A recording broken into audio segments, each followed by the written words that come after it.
Israel దేశం Christian దేశమే. మనకు ఇజ్రాయెల్ సహకారం వద్ద, మరి మీరే చెప్పురు.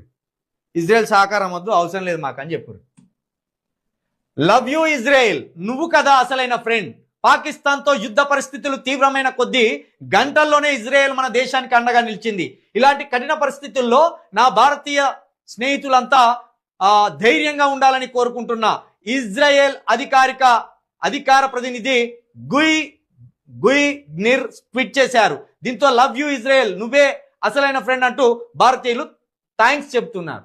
ఇప్పుడు దీన్ని ఎట్లా అర్థం చేసుకుందాం? మరి మొన్న ఒక చిన్న పొరపాటు జరిగింది. టెక్నాలజీ ఇజ్రాయెల్ది, రఫేల్స్ ఫ్రాన్స్ నుండి తెచ్చుకున్నాం. మనం చెప్పడంలో కొంత తొందరపాటులో ఇజ్రాయెల్ అని చెప్పినాం. ఇజ్రాయెల్ని పక్కన పెడదాం. ఫ్రాన్స్ ఏ దేశం? క్రిస్టియన్ దేశమే కదా. ఇక్కడనేమో క్రిస్టియన్లు కొట్టసంపుతాను మీరు, ముస్లింలేమో ఉగ్రవాదులు మన దేశం మీదకి వస్తాను. క్రిస్టియన్ దేశాలేమో మనకు సపోర్ట్ చేస్తున్నాయి. తుర్కీ అనే దేశం పాకిస్తాన్కి సపోర్ట్ చేసింది. తుర్కీ అనే ఒక దేశం పాకిస్తాన్కి సపోర్ట్ చేసింది. అంటే వాళ్ళ ముస్లింలకు వాళ్ళే సపోర్ట్ చేసుకుంటాను.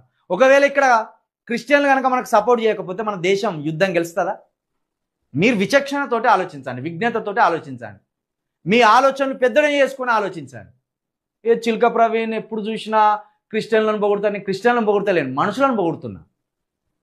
హిందువుల నుంచి మీరు ఒక్క ప్రేమపూర్వకమైన ఆలోచనతో ముందుకు రాండి అయ్యా. మీ కాళ్ళు కడుగుతాం. మాది